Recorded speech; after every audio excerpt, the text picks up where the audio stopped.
by Benning. Darnell Nurse left it in the corner, gets up center. Perry scores! Corey Perry!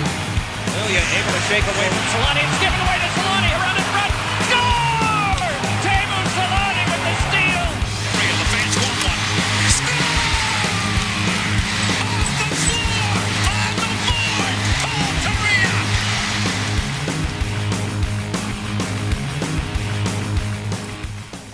Hey everybody, welcome to another episode of the Forever Mighty Postgame Show. It's Eddy and Pat on the mics tonight to talk about the Ducks' 3-2 loss to the St. Louis Blues. It's tied for the second longest streak in Ducks history. No, Ed?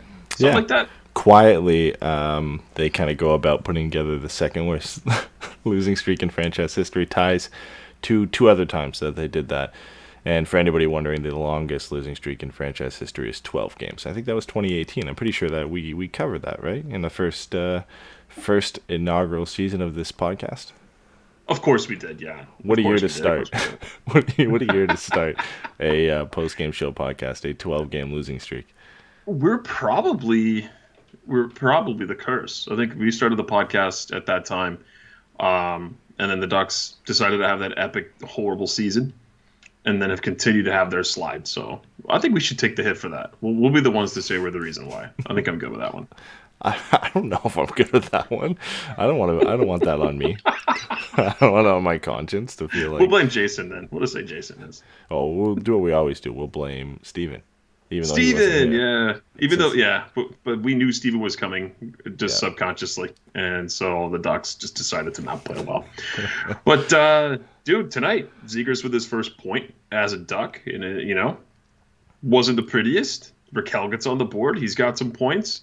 In the past few games, Comtois again. There's some positives again. This is another night where positives are being able to be pulled out from such a terrible season. Which is just the beauty of it. I feel like that's why it doesn't feel like an 8-game losing streak, right? Because we had last game where Isaac Lindstrom scored a hat trick. We have Zegras making his debut and playing in 5 of these 8 games.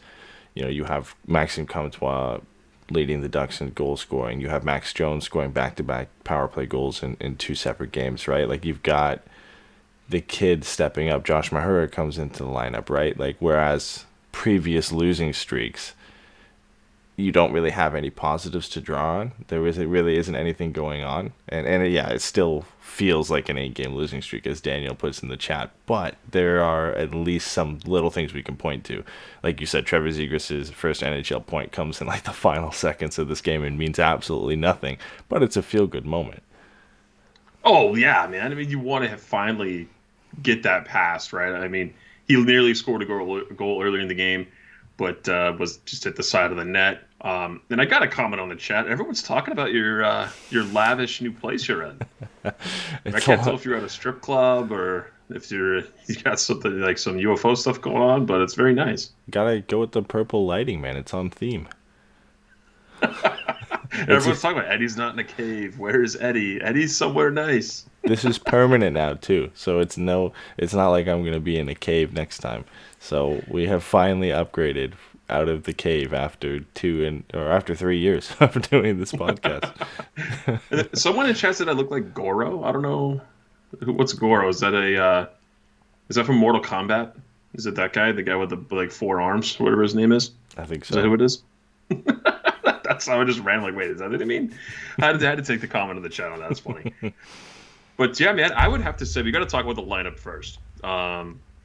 It was all across Twitter. Best lineup we've seen all season. And of course, I had to nitpick it. No Hampus and no Max Jones.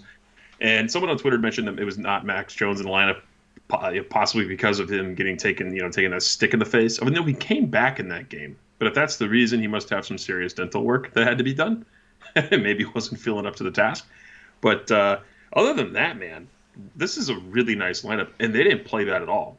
I mean, the really kills what sank the ship tonight. Yeah, I think they actually played pretty well, and this is the first time I think Deslauriers's been scratched, and probably the first game of the entire season that we haven't had a Grant Deslauriers Rowney, one of those guys making the fourth line. Right now you've got Heinen, Steele, and Backus in this game, so it's a bit of a switch up. And yeah, I think for Max Jones, it probably wasn't a healthy scratch, as maybe, it's a maintenance day or he picked up a little bit of a knock or something like that. And then the big downer here is, if Hampus Lindholm wasn't on the IR, this is easily close to the best lineup the Ducks could probably ice if Josh Mahura stayed in over someone like Ben Hutton, which we know wouldn't have happened. We know if Hampus Lindholm was healthy, Josh Mahura likely checks out for this game.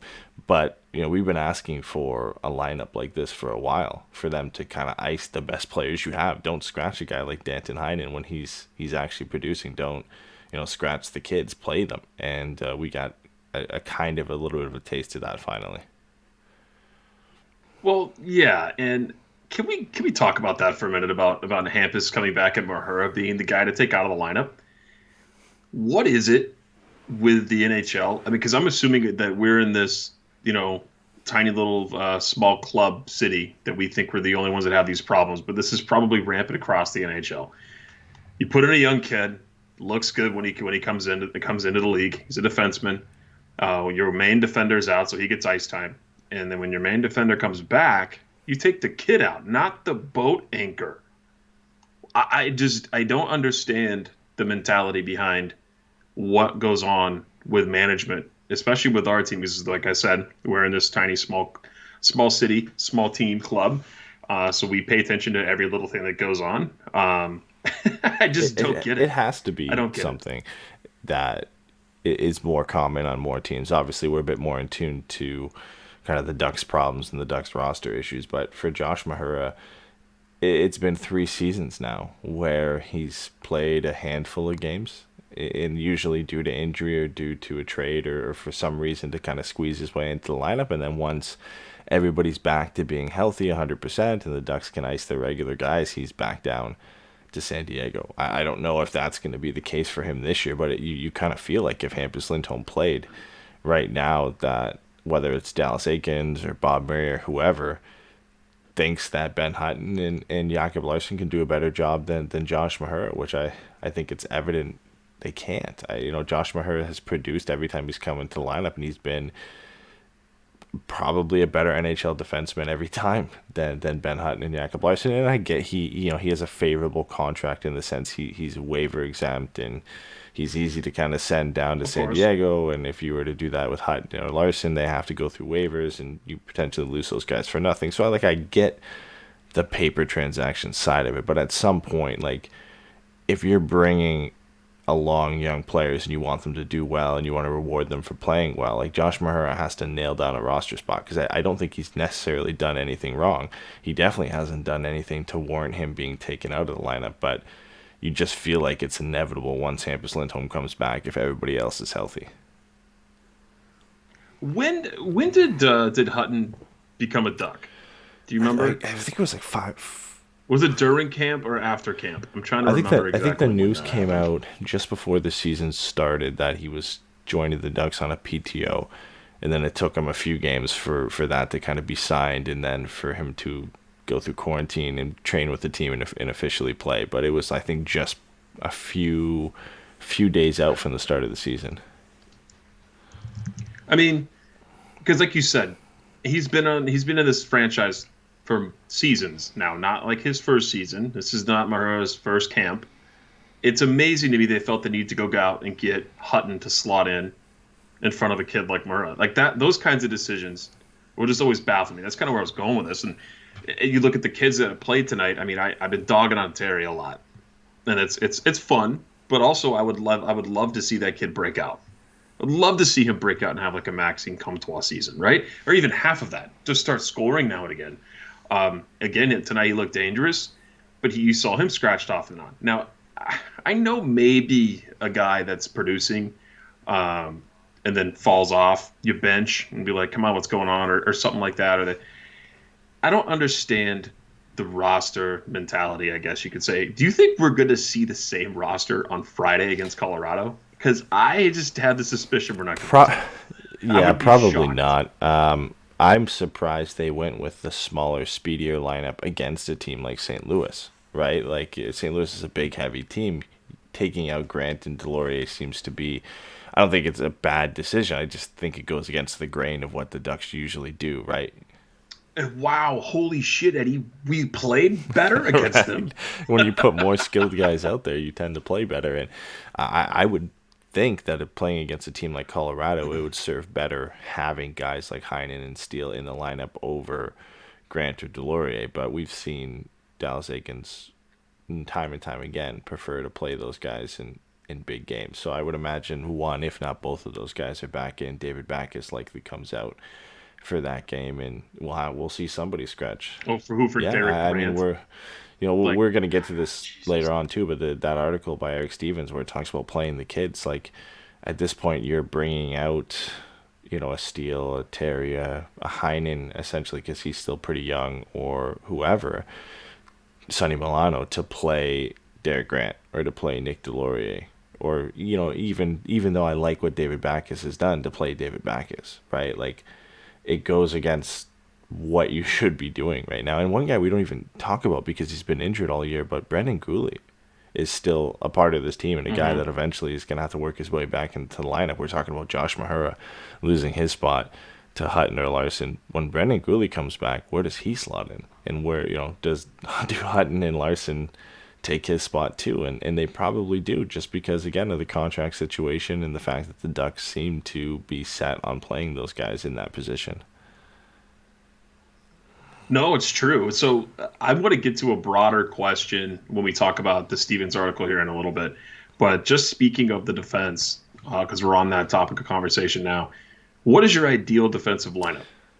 If you had to put out the six guys, it probably includes Drysdale at this point just to see him. I know that's a bit. Yeah. I was hoping you'd say that. I know it's a bit optimistic, but obviously, contract wise and even ability wise, Lindholm, Fowler, Manson, they have to be in the lineup. I think just based off the contract and the amount of money you spent, Kevin Shattenkirk has to be in as well. He hasn't looked as bad as he has the month prior, where he was just awful. I think the last couple of games he's improved slightly, not a lot. He still doesn't look that great. But then for that bottom pairing, like right now, I would rather Josh Mahura and Jamie Drysdale over Ben Hutton and Jakob Larson. I know that's a lot to throw on Jamie Drysdale's plate, but just as we talked about Trevor Zegras earning a spot on this roster, I think Jamie Drysdale now, 9 points in 12 games, AHL Rookie of the Month, like he deserves a couple games to at least just get a shot before he heads back to the OHL. So my ideal lineup for that bottom pairing is a Josh Mahura or Jamie Drysdale duo. That would be fun to watch. I'm not so sure we're going to get a chance to see that. Do you think you actually do think that he should be pulled up? And do you think that, so one, you think he should, two, do you think the Ducks pull him up before the OHL starts? That's the tough question. I think the answer is I think he deserves it.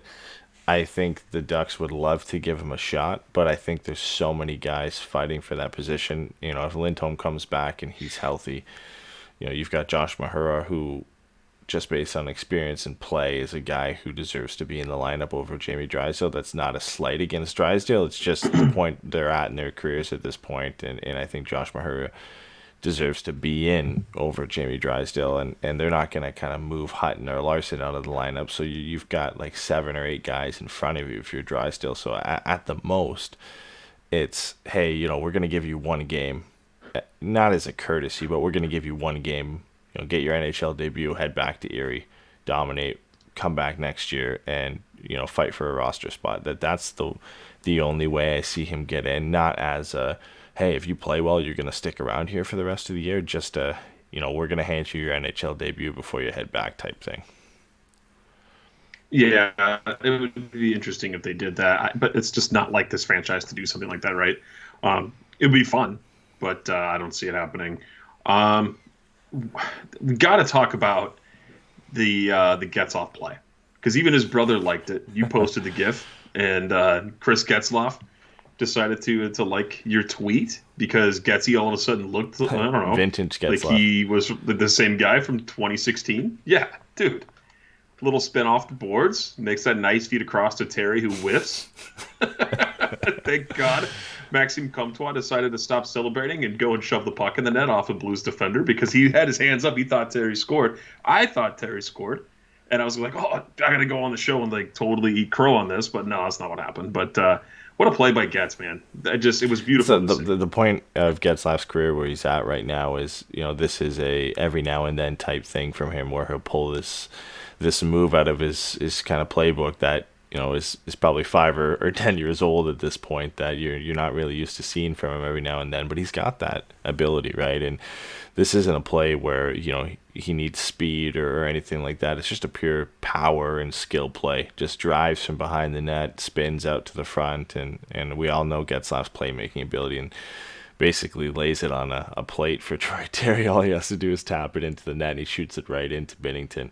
Lucky for the Ducks, it kind of bounces around the crease a bit, and Comtois does what he does best and cleans up the mess in front of the net, grabs his 9th of the year. But, man, Getzlaf, it's always nice every now and then, especially this late in Getzlaf's career, to just see one of those moments, whether it's this typical play here or where, he'll kind of sling a cross-ice pass across to somebody, or he'll do a power drive to the front of the net. Just, the vintage Getzlaf we kind of get a glimpse of every now and then. Well, I got to say, I hope next game we see Terry and Zegras switch. I want to see Comtois, Getzlaf, and Zegras. I think that's what everybody's waiting for at this point. I want to see that because Comtois on a roll. That guy is just banging home goals, and I feel like a lot of his goals come in from around like the lower half of the offensive zone, from the bottom of the circles in, which obviously is where a lot of goals are scored. But what I'm saying is like Zegras is able to get those passes through to a lot of guys who can't seem to bury him. I think that's a perfect opportunity to see that happen. I was just surprised it hasn't happened already, honestly. So hopefully we see that on Friday against the Colorado Avalanche. They're going to need all the offense they can get against that team too, especially playing them back-to-back. So that'd be a really fun Getzlaf line always to watch. just seems like he kind of gets the leftover pieces thrown with him, right? Like the fourth line is the fourth line, and it's always going to be the fourth line. And then for Getz, it's always like, okay, Henrique, in the past it was Henrique, Silfverberg, and Raquel had a line that worked and gelled and went together, and then they had the kids line, and then it was like, okay, who's left? Okay, you're going to play with Getzlaf. And it kind of still feels like that a bit. And I think, the fact that Lundestrom and Raquel have now kind of found a solid line mate in Trevor Zegras, I think he probably stays there for the time being, just because they've looked so good. And they look good tonight again. And Zegras, you pointed out to this me before we started the show here that Trevor Zegras played the most ice time of any Ducks forward tonight, played over 20 minutes, which, shows you how much they like that line, right? Like, obviously his ice time's been slowly going up every game now, and he played 17 minutes last game, but he played with Lindstrom and Raquel last game. He kind of got put on that line, and they're like, okay, we're liking what we're seeing, and clearly, even in a losing effort, they liked what they saw from that line tonight and how much they played Trevor Zegras. So I would imagine, at this point in time, Lundestrom, Zegras, and Raquel is the Ducks' first line, just based on the amount they're playing on a nightly basis. As much as I'd love to see him with Getzlaf and Comtois, because I think that's such an intriguing line to throw out there, I can't see them splitting up the line they have currently running. But they should. Yeah, I think Maxime Comtois is right should. at the front of the bus there and saying they hopefully they split up that line and he gets to play with those guys. It would just be the best opportunity for Zegras, obviously, in my opinion, to start racking up points, play with a hot hand up there. And I got to say, man, Getzlaf looked really good tonight, aside from just that pass. That guy's still creating space, coming off the half wall, exiting the zone. He still gets back defensively. He never had wheels, but I think lately he's looked like he's got some more speed in his step. So it's been a good few games for the Ducks, and they just can't seem to squeak out the win. You go back to the Vegas game and these last 2 games against the Blues. These are winnable games. So, everyone's dogging on Anaheim, right? And I get it. Like, 8-game losing streak we already talked about. No one likes to lose. But, dude, the past 2 games have not felt like we're watching a team that's just on this horrible run. The look thing competitive. is I think if you talk to most Ottawa Senators fans right now, they're down in the bottom of the pack with the Ducks and the Red Wings being, one of the worst teams in the NHL. But I think most Senators fans would feel like this is a good season. They're happy with the progress this year. Tim Stützle's come in and looked excellent. Drake Batherson, I think, scored a goal in like 8 straight games and got pretty close to some elite territory in terms of players that he's getting on that list with, guys like Teemu Selanne and Wayne Gretzky in terms of goal streaks under 21. They're looking at progress there from a lot of young players, and I think you look at Anaheim right now, and the reason to me this 8-game losing streak feels a little bit different than others is because we're seeing progression from guys like Maxim Comtois and Trevor Zegras coming up, and Isaac Lindstrom playing really well, and guys just taking these step forwards that we've been waiting for a while. So, it's an 8-game losing streak and it sucks. And I think if management was actually behind a rebuild, it'd feel a little bit better for everybody rather than, there's a clear disconnect between what the Ducks really are and what Bob Murray thinks they are. So there is some negativity there, but it is a bit different, I think, than losing streaks of past where it does feel like there's some progression here, and there is some kind of steps forward for this team to eventually get back to a point where, we're having fun watching them, and we're talking about winning streaks rather than losing streaks. So I'm okay with the tank as long as we still have fun. Yeah. I think that's a good yeah. way. As long as you still have fun, Please go ahead and tank. And But you it's can fun. see some positives come out of it, right? Like there's clear progression from young players that bodes well for the Ducks' future, and I think we're seeing that from more than just a couple guys. Obviously, Zegras getting his first NHL point hopefully is the proverbial ketchup bottle for him, and that he kind of gets going over the next couple games here because he's had his chances for sure. I mean, he could have scored a goal tonight, and he hit the outside of the post on the power play. Maxim Comtois having 9 goals and leading the Ducks is huge for them, and Isaac Lindstrom could definitely have more than 5 on the season, and Eric Stevens referenced that in his recent article here where Marc-Andre Fleury has robbed him twice this year, and he's had a couple other good chances where I think Aiden Hill robbed him in overtime against the Coyotes. So Isaac Lindstrom could just be up there with 8 or 9 goals, which would be unbelievable. Like even him being at 5 at this point and having a hat trick is something I would have never thought he would have been doing. So that progression itself is enough to get Ducks fans excited, but of course it's marred in managerial issues and a disconnect in direction from the front office and poor coaching from Dallas Eakins at times this year. So it's like you take some positives and you're immediately slapped in the face with the abrupt negatives that are surrounding this organization right now. Says the guy who put Teemu Selanne crossing out his 8 in our lower third for the podcast. It was too good to pass up. Joseph Roba sent me that on Twitter in response to our tweet about going live tonight, and it's just the perfect slap in the face to the organization. You make this video during the playoffs, and now it just serves a completely different purpose to mark an 8-game losing streak. We have a number 9 because Paul Kariya also did his. We're not going to see that. I can't do Paul like that. We're gonna get to Paul like that. That's And I love the chat right now. It's filled with our fellow podcast hosts, Broke Pete Davidson, ripping on us, rooting for the tank, saying that you hate Lundestrom, you have no faith. It's very sad. I mean, dude, even Shane says Eddie hates Sweden. I love Lundestrom. Where is this coming from? The amount of hate you get on a nightly basis on our podcast, they can't hate on my background best. anymore, so they've shifted to making things up. So. You should not have said that.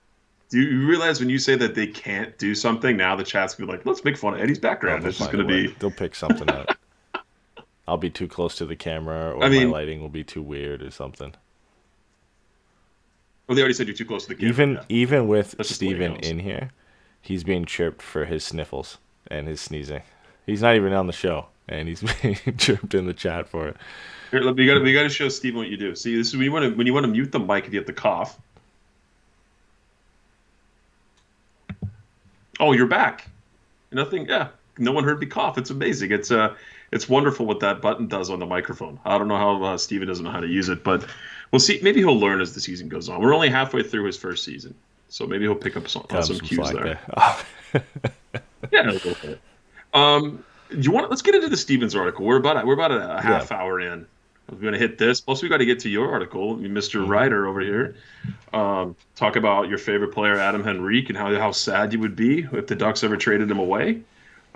You hate it so much, you wrote 5 good places you'd like him to go. So what do you want to start with first? You want to start with Stevens? You want to start with let's with start with Stevens, because we were talking a bit about the kids and them needing to play a bit more, and I think it's kind of on par with the direction our conversation was going here, and I don't think I've seen Eric Stevens this, I don't want to say confrontational, but this, kind of openly critical of the Ducks organization and management and coaching staff and their kind of usage and development of players, right? Like, I know he has more of a platform to do that now that he's with the Athletic, but even, in his early days in the Athletic, he hasn't been overly critical of the Ducks in such a way, and I think it's warranted 100%. Like, I'm not criticizing him for it. I think good on him for calling them out, because I think everything he says in this article is 100% correct.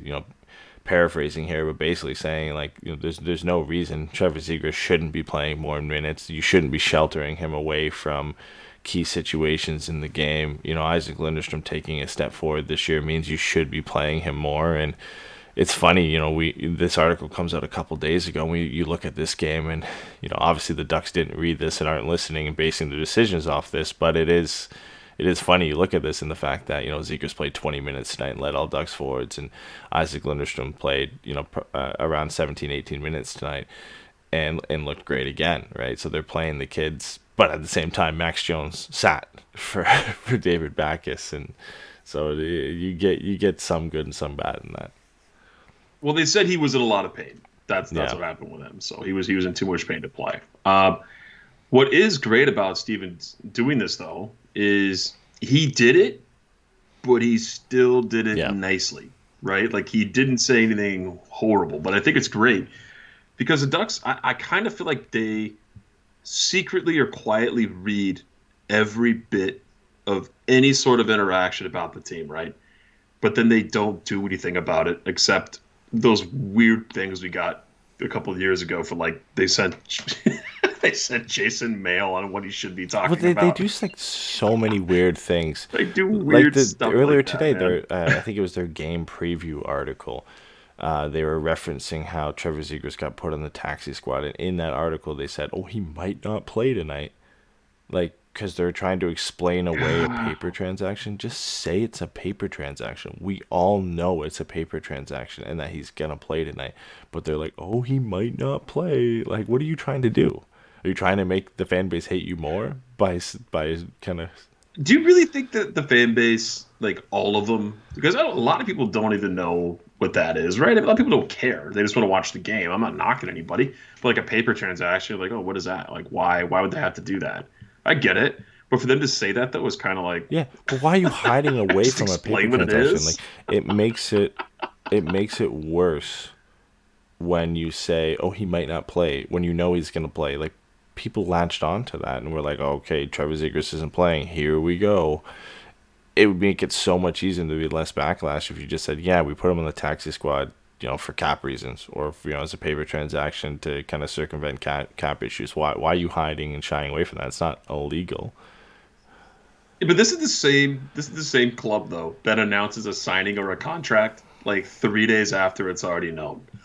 We're talking about the same organization that will tweet out their new contract to their new player after everyone in the world already knows everything about it and already talked about it.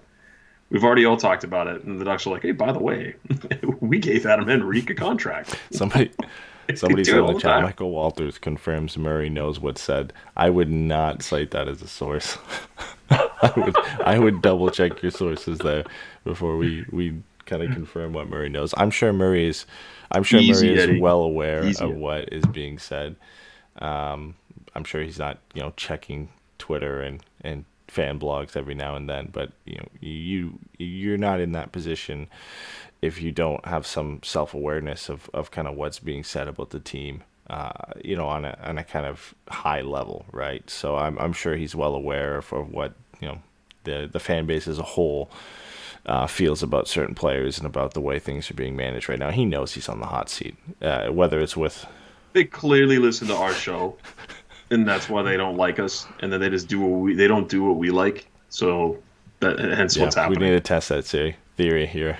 Just tonight they played everybody we'd love to play, pretty much barring injury. We were like, that's perfect. Just do that. So what I did like in that Stevens article too, we talked about it earlier, is he was like, even when Lindholm comes back, play Josh Mahura. Yeah. Like, he's basically saying, this is a lost season. It's what he said. Just have fun. Like you said, let's see development. Let's see progress with this team, progress with these players. Let's see what we got, because next year's going to look a whole lot different after the expansion draft.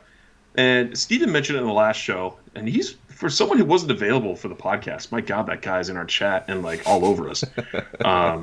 And I'm going to rip on him every chance I get to see his name pop up. But said the same thing. What was I getting at? See, now I lost my train of thought. Damn it. No. This is where Steven got me back. No, what I was saying is, like, it's already a lost season. Just play what we got. And then what Steven said last night, you would know better than me because you know more about the draft and what goes on. Are they pushing the entry draft? There's been talks about doing that because of how late the OHL is going to start, and the WHL just started I think it was a couple days ago or last week now. So the time that these guys are going to get, and then when the draft is going to be, there's not going to be a lot of time in between to kind of assess these players. So they wanted to move it back and get some more viewings in and have team scouting departments look a little bit deeper into some of these players. I think if you don't know who these guys are at this point, even having not seen them play a lot this year, then you're not doing your job as a scouting department with an NHL organization. I don't think the draft needs to be moved back, but the NHL will capitalize any opportunity they can to either make money or increase their presence in a normally down time. So I could see them pushing it back a bit. But if they want to start for October next year, there's no point in pushing the draft back. Just keep it the same, unless you want to push it back a month to kind of give a break between the expansion draft and the NHL entry draft. I think Steven said that they would just do the expansion draft this year and then do like a double entry draft next year. No thanks. I don't see the benefit to that, because not only does that not at the same time, but like a lot. Not only does that completely hamper scouting departments, and the fact that now you've got to not only scout one group of age group of players, you've now got to scout another age group of players in the same year at the same time, and then you've got a lot of these kids who will be going into their what would have been their draft plus one season, which is now again their draft year again, where they're going to be looked at and scrutinized, and could have a down year or whatever after, and that will affect their draft stock. So I that would be the worst possible situation for me, is having a double entry draft, if they want to call it that. I don't see how that's a win for anybody, but the NHL has done some ridiculous things in the past, so that could be something they would do. I wouldn't be surprised. Well, because I looked it up, and it was in the Friedman article. It says some teams suggested December. I love the idea of two drafts several days apart in Montreal during June 2022. That would be insane, man. Like that would be the one we would have to go to, because we were going to go to last year's draft. But if there was a double draft, that's the only way I would ever like a double draft, if I was going to it and could see both. But well, let's just plan on it. Wherever the 2022 draft is, as long as we don't have a new virus and more lockdowns and all this crazy crap going on, let's do it. We'll go anyway, no matter where it is. The top end of that draft is some ridiculous talent. Guys like Shane Wright and Brad Lambert, who I know is Steven's favorite because his name's Brad Lambert and he's Finnish. So I know he loves him. But yeah, I mean, in comparison, this year's draft is okay, but it's sandwiched between the 2020 draft, which was just unbelievable, and the 2022 draft, which has some exceptional talent in the top 3 to 5 players. Shane Wright I think he broke or beat Connor McDavid's point totals from his exceptional status season. And, he did that as a 15, 16-year-old in the OHL, right? So that's the type of hype you have around some of these players in the 2022 draft. Whereas this year, it's maybe not the best year to tank. There's no, dead-on number one. There's not even a race where it's like, oh, there's 2 guys, like an Eichel Matthews or not even Eichel McDavid or Matthews and Line type race. This year, it's like 5 or 6 guys could be number one. So it's one of those types of years for the draft. Yeah, I want to see the Ducks get the lottery balls again, the ping pong balls, and they do it on TV, and then they make a whole thing out of it again. That's just what I want to see. All about the prospects and picks. Like, you could sit there and just rattle off these names, and I'm just like, I heard of that guy. I think I heard of that guy. I think I heard of that guy too. I don't know if he's good or not. Where is he from? Like, if you said Brad Lambert, and I was like, oh, that's probably some American kid. No, he's from Finland. Like, all these different things. I love the draft knowledge and like the prospect knowledge stuff, man.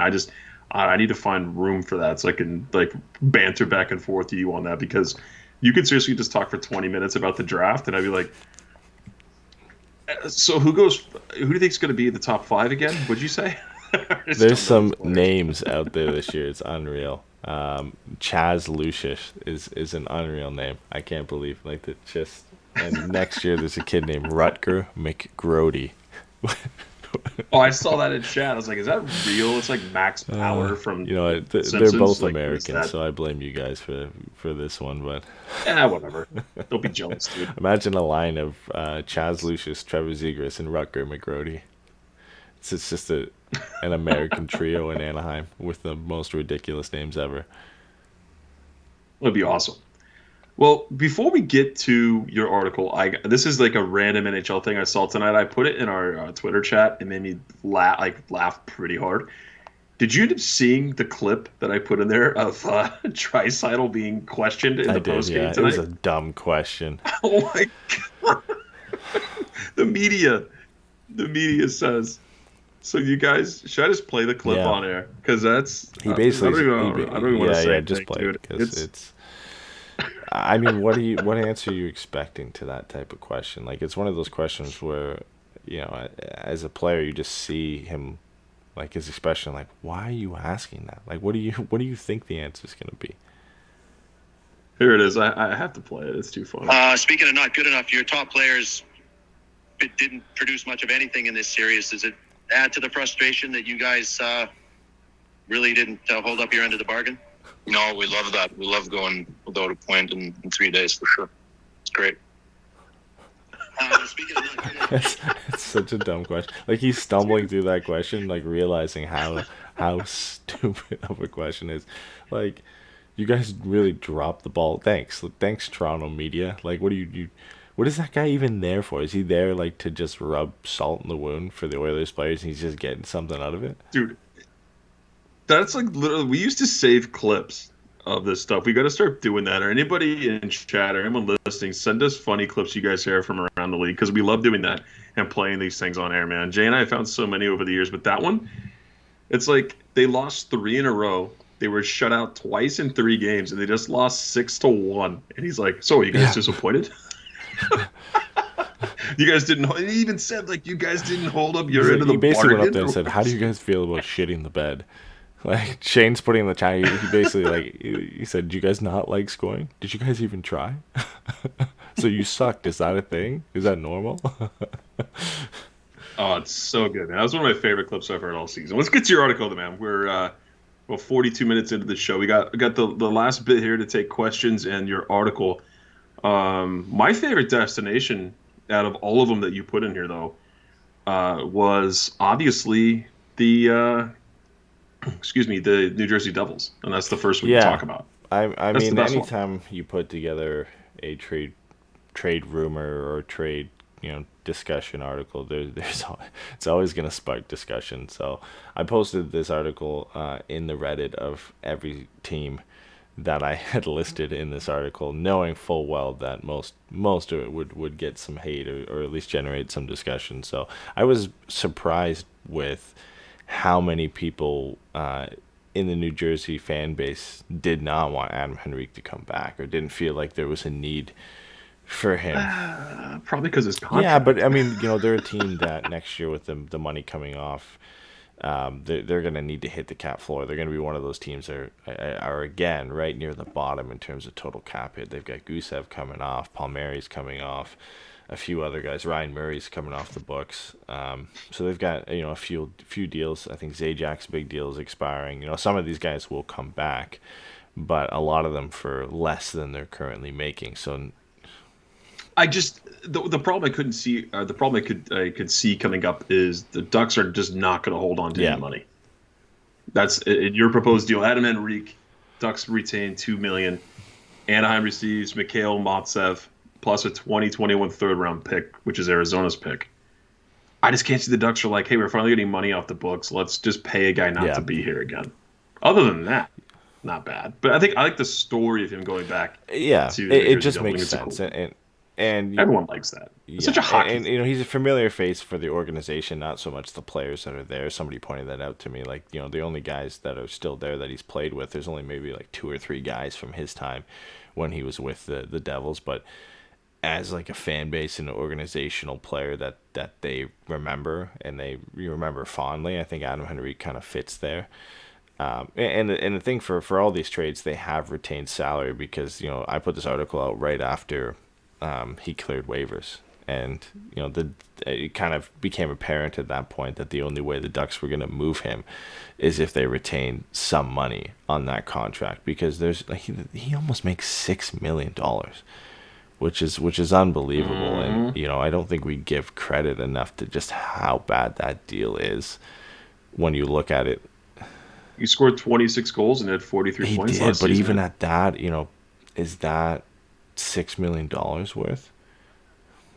I don't have the problem with the $6 million. It's the longevity of the contract. That's what it comes down to. The term's a lot worse than the fact. I mean, if he only had 2 years left, then the 5.8 is not as bad. But the fact that he's got this year plus 3 more, it doesn't look too great. And he's not having a great year this year. I mean, he kind of proved the doubters wrong a little bit in his first game back from going on waivers and being scratched. He scores in that game, so he kind of proves us wrong a little bit there. But he would be a good fit for Anaheim. And I think the one thing you have to remember here is like you're trading him at almost an absolute low in value right now. Without and that these deals that I have in this article kind of represent that. Is you're not trading him as 26 goal scorer Adam Henrique. You're trading him as slumping, aging veteran who makes $5.8 million for the next 3 years and just cleared waivers because there's no trade market for his contract. So you kind of have to take that into account in terms of what you're getting in return. I got to tell you, my favorite part of your article, though, aside from the trades you put together, was the comment that said Eddie J equals drunk, which if that guy knew you, that's not possible. Like you don't get drunk. Was there a comment that said that? That's news to me. I haven't. Yeah, Devils fan here. In order for us to give Anaheim Maltsev, they need to retain 50% of Henrique's salary, and it would be for Maltsev straight up no picks. I like how he's okay with Henrique for Maltsev straight up, but the 3rd round pick just throws him over the edge. Like the 3rd round pick is just a big thing. I mean, I expect that from these articles. Trade articles are the biggest bait out there to just get hate, because everybody loves their guys more than anybody else, right? If you're saying, you're trading Sonny Milano or Josh Mahura, their league-wide value isn't as much as the value we put on them as fans, right? We always overvalue our players. I mean, the Troy Terry. Can you throw your article link in the chat? They're asking for it. I might be able to, yeah. Also, I was gonna now that we're doing this real quick, I think DB Lowry said, "Did you guys see the clip on Sportsnet where the anchor said he'd take Matthews over McDavid?" Yeah, I would too. You would take Matthews over McDavid? Yeah, he's American. He's American. I don't think I would ever do that. I want the least amount of milk baggers on my team possible. So it's kind of how it works. I was disappointed in Matthews tonight because I have him on my fantasy hockey team, and I saw the Leafs were up 6-1. I'm like, oh, he's got to be involved there. 0 points and 7 shots on goal. Jason Spezza had like 3 points in that game. But yeah, wrapping up this article, I had to trade to the Coyotes. That one was probably my favorite and probably the one I knew that I would receive the most hate for because there was a player involved for the Coyotes prospect, Jan Jenik, who that Coyotes fans clearly love and value a lot higher than I did because I got a lot of straight absolutely no way in hell this guy should be involved in this trade. But it was Henrique at $1.5 million retained plus Larson and a third-round pick for Jason Demers, who's on an expiring $3.5 million contract, Jan Jenik, and a 2021 fourth. So, you know what? I mean, out of all the destinations I had here, which was New Jersey, Ottawa, Minnesota, Florida, and Arizona, I felt like the best fit for Adam Henrique in terms of team side and player side would be Arizona. You look at the fact that when I wrote this article, Lawson Krause was in the top 6, had 1 assist in 15 games, and he's playing in their top 6. And Tyler Pitlick had 5 points in 15 games, or 5 points in 18 games, and was playing in their top 6. And outside of Dvorak, Keller, and Garland, and Nick Schmaltz, there's no goal scoring on that team, and no point producers. Adam Henrique seamlessly fits into that team as a second-line center. You can move Nick Schmaltz back to the wing, because I think he was rocking a 38% face-off win percentage at that point in time when I wrote this too, which is not something ideal from who's a guy who's supposed to be your first or second line center. He just kind of fits that organization well, and an organization that's dropping a ton of cap space at the end of this year. Antti Ranta's $4.5 million deal is gone. Nick Jarmelsson's gone. Jason Demers is gone. Alex Goligoski is gone. There's a few other guys on their roster that they shed massive salaries for, and most, if not all of them, won't be back, especially at those deals that they had them on before, significantly reduced. So do you think he's even moved at all? Let's get to that. Do you think he's going to move at the trade deadline? I honestly would have said at the point when I wrote this that it was inevitable. I just felt like they hadn't played him for I think 3 games.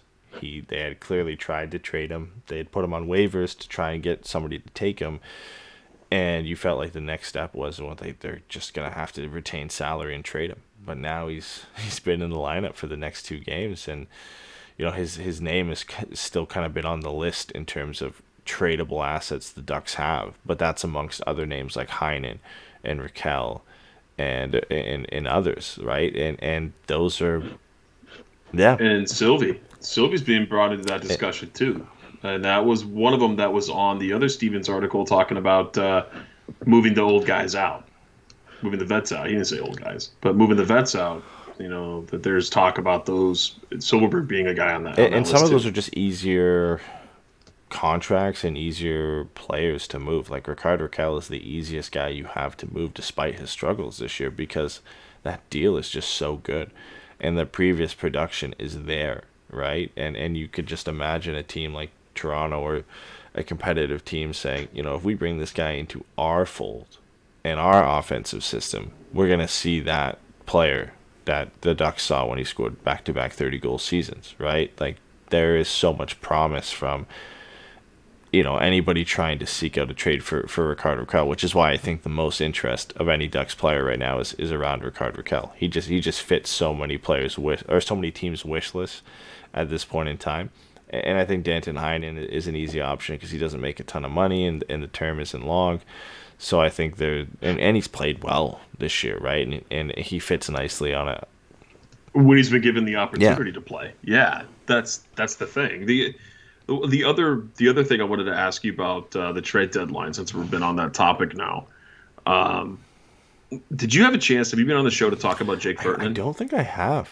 I think me and Steven chatted about it when it first came out, yeah, I think when the first kind of talk we did about Virtanen and the rumors, it was Steven and I who were on the show, and we chatted about it a bit. But there's been so many more developments since then in terms of like who could be rumored to go back and why the deal isn't getting done, and it's just so ridiculous that this deal. I mean, they're saying it's like Yeah. the salary, 1.7 mil goes to 3.4 mil, and the Canucks don't want to eat it. And then it's believed there are more pieces. Another player or draft pick would be like really The to moving get parts Vernon? that the Ducks are willing to go through right now to make this deal done, it makes you think that like this is all Bob Murray's focusing on right now, is trying to get Jake Virtanen in. And I don't know why you're putting this much focus to bring in a player like Jake Virtanen. Especially if it means It's a change of scenery thing. It's like the article said. Like that's what I was reading about on it, and I was like, really? But this guy's never been that's the thing. amazing anyway. I don't see. Change the, of I don't see scenery the deals point. usually mean like a guy did well somewhere else, went somewhere, didn't play well, and now a change of scenery, you're hoping, okay, he can get back to what he was doing before. The thing is with Jake Virtanen, there's never been a point in time where you're like, where he's been good. Right? There's never really been a time where you're like, oh yeah, he's a top 6 forward. And when you look where he was drafted, same draft as Nick Ritchie, but I think Virtanen went 6 overall in that draft. And it's He like, did. why are you seeking it? Why are you pushing so hard to get a player like this? And the rumored deal that's going on now, I think I put it in our chat. It was from 31 Thoughts by Elliot Friedman. And he said that the Ducks are grinding away on a Danton Heinen, Jake Virtanen deal, and that they might try and get the Canucks to take on Derek Grant's contract as a sweetener to get this deal done. And it would be nice to kind of shed that contract, but it's not like it's really hurting the Ducks to have Derek Grant on there Jesus. and giving up Danton Heinen and potentially a pick to kind of get that deal done just to take Grant's contract. The Ducks aren't in a position to be making those types of deals. They need to be selling players for future assets, or if you're going to bring in a player, it's a guy who's a proven goal scorer that's going to kind of fix the problems you have. Well, I mean, he did have 18 goals last year and 18 assists, 36 points in 69 games. He has 1 point this season in 21 games. Yeah, and he's being used. So maybe not like the worst. It's not the worst deal ever, but and it's a bit dramatic to sit here and say it is the worst deal ever, but it's just one of those deals where if you're the Ducks, it doesn't make a whole lot of sense why this is kind of the one thing you're focusing on and pushing for at this point, right? At this point in time, whether you think Virtanen could be more or not, Jake Virtanen is a 4th-line player who is not generating any offense this year. 1 goal in 21 games. Danton Heinen has more production on your team than that right now. I don't know why he would be the guy you'd be giving up. I'm fine with. I mean, Heinen hasn't. I mean, he had one really good season in Boston, and then after that, he's mediocre, and he's kind of trailed off point wise. I mean, I know he has other aspects to his game. I don't know enough about Virtanen to like his defensive side. I don't know if he's that kind of player, but it wouldn't bother me necessarily. I think the only thing that I would be upset about is like this is what we're focusing on rather than trying to get picks. Like we need picks coming in. I mean, that's how you rebuild. Or you're able to like throw massive assets like a Raquel, a Silverberg at really good young players. But you kind of just maybe they're waiting for that coming like, when it creeps closer to April 12th for the trade deadline. The reason this is so frustrating, and DB Lowry kind of nails in the chat here, is it's just another deck shuffling move by Bob Murray. He's just moving around the deck chairs out there. And it's really not doing anything. Like he references the Cogliano for sure deal, where it doesn't do anything. And even the Nick Ritchie for Danton Heinen deal, it doesn't do anything. It doesn't make a change. It's a lateral move. You're just replacing one average player with another, in hopes that. Well, we have less penalty box time. Like Heinen doesn't sit in the box as much as Nick Ritchie. Yeah, but Jake Virtanen does. That's possible. Yeah, he's a big kid too, right? He's right? in that last draft. So he's in that draft that we were talking about for so long with Nick Ritchie, where teams were victim of the kind of big player, focus, the big grinding player who could shoot the puck. That's why the Canucks took Jake Virtanen 6th overall. That's why the Ducks took Nick Ritchie 10th overall, and why a player like David Pastrnak went, later than both of them. Dylan Larkin went, I think, 15th overall in that draft, right? Is there was still focus on size. And here's Bob Murray, who moved out Nick Ritchie, admitting he had made that mistake, and is looking to bring in Jake Virtanen, who is arguably the same type of player in the sense that, he got taken way higher than he should have because of the skill set that teams were looking for at that point. And that's the most frustrating thing about this, is it is just kind of one of those deals where it's a typical Bob Murray deal. He's moving around, some players. He's doing the 1-for-1 deals. It's a lateral move. Doesn't really change anything. And he's hoping that out of nowhere, this player is just going to all of a sudden take off in their system. It's not like the Ducks are, a dynamic offensive system where you can bring in, like the Leafs, right? Like Toronto's a prime example here. Jason Spezza comes into that team. And Jason Spezza's a good player, but he's well past his prime. But I think in the 81 games he's played with the Leafs, he's got like 41 points because he's in a system where it just works well. And they're such a good team and such a dynamic offensive team that he works there. It's not like if you brought Jake Virtanen into the Leafs, 100% he's going to do better than he does in Anaheim. It's a deal that makes sense other places. I'm not sure it's a deal that Anaheim should be pursuing and putting this much effort behind. Like, why are you grinding away over 2 weeks now at a deal to get Jake Virtanen when you could be doing something else to improve the team? Because I don't think Jake Virtanen improves the team. If it turns out it's a Heinen for Virtanen deal where, somehow the Canucks take Derek Grant, maybe, you're opening a roster spot up for younger players. That's the only positive there. But it's not really driving any sort of change here in the system for sure. Let's move on, man. Do you want to do you have any questions we want to take from chat tonight, or do you got anything else you want to add before we get to the wrap point? We're at the hour mark on the show. Usually we get to our questions and then call it a night. I don't see any now, but if anybody does have any questions, just shoot them in the chat. And while we're wrapping up the show here, we'll give you guys 10 seconds, and then Eddie will change the color of his backlighting to green. I can do that. Our audio listeners love this right now, by the way. They totally love this. It's the best. Let's talk about the schedule for the next show. Right, we're doing it Saturday. There'll be you and Steven on the podcast on Saturday night against the Colorado Avalanche. Fun.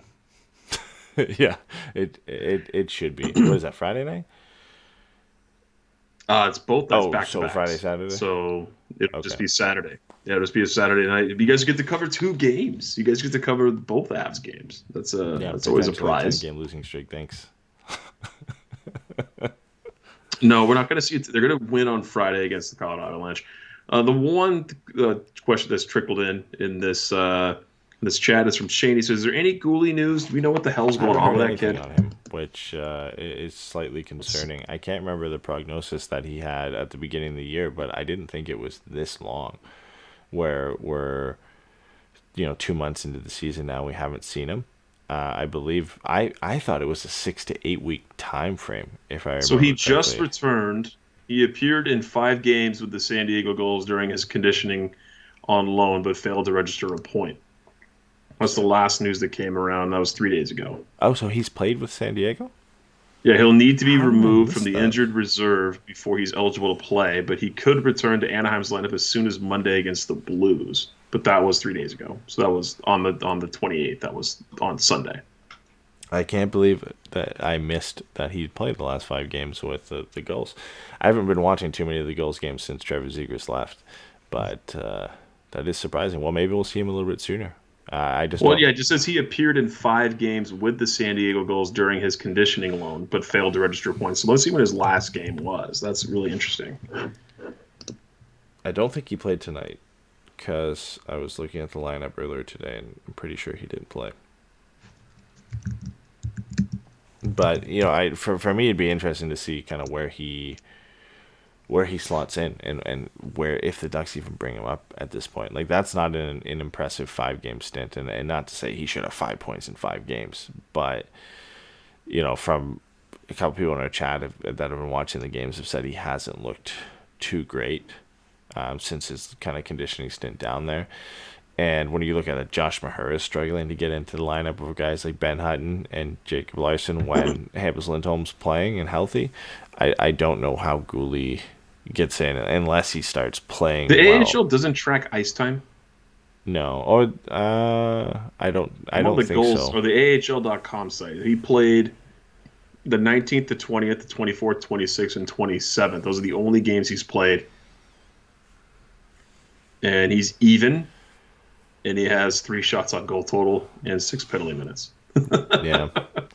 I mean, he's never been a guy who's going to light up the score sheet, but when you have, Drysdale doing what he's doing down there, as much as, that Gouli has more NHL experience than Drysdale right now, it's hard to justify bringing him back in the lineup. And I know it's his first taste of hockey and playing this year at all, having been out with injury, but, how do you play him over Josh Mahura right now? And how do you play him over Hampus Lindholm when he comes back? I think Josh Mahura has earned that call-up that he got, even due to the injury. I think he's earned a roster spot at this point, and it's hard to look at Gouli and be like, yeah, you just have to put him back in the lineup. I don't think he's justified that right now where, he's a Lindholm type lock where when he's healthy, he's in. So let's move on to we'll take this last question from Shane. It's was it Shane who asked it, or who was it here? Dave. Putting in the chat. It was Dave. No, it wasn't Dave. He said, did the Ducks need to play Miller more? But there was a question about Gibby. It was DB Lowry. He says, is Gibby's recent struggles this month really as bad as the stats say? It's a good question. I mean, a lot of it, again, we say this with John Gibson all the time, is it has to do with the team in front of him and the way they're playing. And this defense core in front of him is a mess. I mean, Hutton and Larson is a bottom pairing is not ideal. As much as I've praised Yanni Hakanpää this year, and I don't think he's necessarily done bad. He's not a guy you want in your top 4. Kevin Shattenkirk hasn't looked great. And Cam Fowler has been, I guess, the kind of the lone bright spot for this defense core. And I know there's a significant portion of this fan base that doesn't like Cam Fowler, and I would be on the side that does agree that the money he makes probably isn't what he's worth at this point, but he's not been bad. Like, he's got 11 points in 22 games, across an entire season. That's, 40 plus points. That's a good year from Cam Fowler. That's a very good year from Cam Fowler. I can't complain with the way he's played. I think a lot of those points too, I think at least 4 or 5 of them have come on the power play recently. So you can't really complain with what he's done. Outside of Cam Fowler, though, and I guess outside of the limited time Josh Mahura has had, nobody's looked good. Kevin Shattenkirk is severely underwhelmed. That bottom pairing has not looked good, and they've struggled. Josh Manson, when he's been in the lineup, has not looked good. Hampus Lindholm has been good, but I don't think he's been as good as we've seen him over the last couple of years. I think Lindy's having a good year. He's having an okay year. I mean, he's got six points in 18 games, but last year he had 23 and 55. Struggled a bit before that with 28 in 76. He's a guy who's going to be routinely around 30 points, so it's not a bad year from him. But if I had to say who's been better this year, who's been more impactful to the Ducks lineup between Fowler and Lindholm, I would have to say Offensively, Cam Fowler. I would say Cam. Yeah. I mean, Cam still makes his mistakes defensively, the routine mistakes we're used to from Cam. And that contract's always going to be the sticking point for a lot of people. The term and the amount of money he makes is going to be what a lot of people base their kind of decisions and their opinions on Cam Fowler off of. But I still think he is a valuable member of this Ducks team. And I think there's players you should seek to move over him, right? Like, I think Adam Henrique is a guy that you could move before him. I think Silfverberg's a guy you could move him. Obviously, Rickard Rakell's contract is easier to move, and it's one that's going to be enticing to other teams. Like, I still think Fowler has a valuable role to play on this team, even if he's making more money for longer than we would like. Yeah, and to speak about Gibby, though, he's not having a great year. You see flashes where he's had great games. Like tonight, though, doesn't help him. 3 power play goals against, right? But did they even crack 20 shots on goal, the Blues? I don't think so. It was not a strong night for them. He hasn't been phenomenal. He's had flashes where he's been really good. But I'm not about to sit here and bash Gibby. That's probably the last guy on this team that I would ever say something bad about. He's carried this team through and through for seasons after season now, and the Ducks are literally wasting his prime. And we've said that before. We don't need to get into a giant conversation.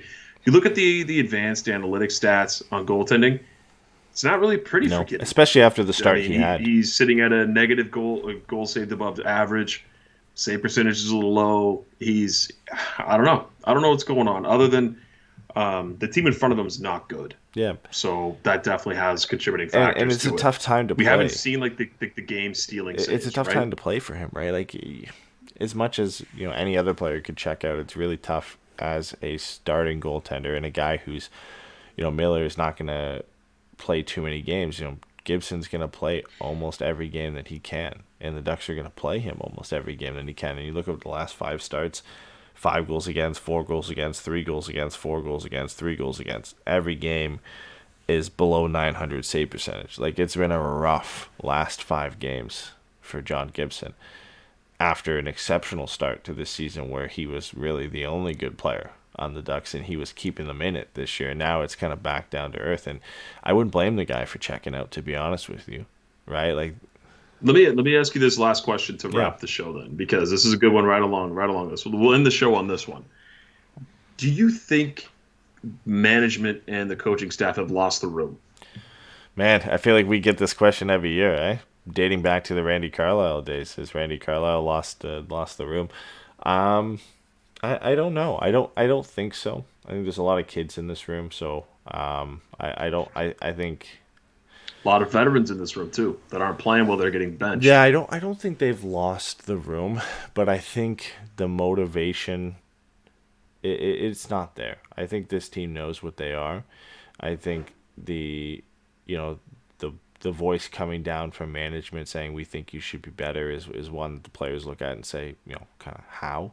How are we supposed to be better? Look at the team we have. I think they're a bit more realistic. I mean, again, this is all speculation on my part, but I think it's a lot of the same as how we feel, where we kind of know what this team is, and this is what we expect from this team, right? This is maybe not an 8-game losing streak, but being near the bottom of the Western Conference and being near the bottom of the NHL. That's just the reality of how this roster is constructed. But you've got a guy running this team right now who thinks they should be better than they are and is basing his decisions in terms of benching certain players and eventually player movement and roster management on his vision that this team is a playoff team or a team that's in a win now mode. I think that could not be sitting well with a few players, especially some of the veterans, because I think Ryan Getzlaf clearly knows what this team is. I think David Backes has been around long enough to know what this team is. I'm sure Adam Henrique has been around long enough to know what this team is. And, Getzlaf and Henrique have been around when the Ducks were a good team. They know the difference between a good Anaheim Ducks team and a bad Anaheim Ducks team, and I think they can very well see where this team is at right now. So there must be some frustration there from them when you hear from management that they're not giving enough and that this team can be better and that guys have to step it up or they're going to get scratched or they're going to be out. And then the response is we're going to bring in Jake Virtanen and get rid of Danton Heinen. Yeah, I think there's something to it. It's been said year after year now for 2-3 years that this team, they lost the management and the coaching staff have lost the room. I think there is a really strong possibility where the coaching staff probably feels like that, and management probably feels like that. That would make a lot of sense when it comes to the benching. It would make a lot of sense if you want to extrapolate pieces of of what Dallas Eakins has said to reporters. Competition. Some guys don't like it. Like comments like that.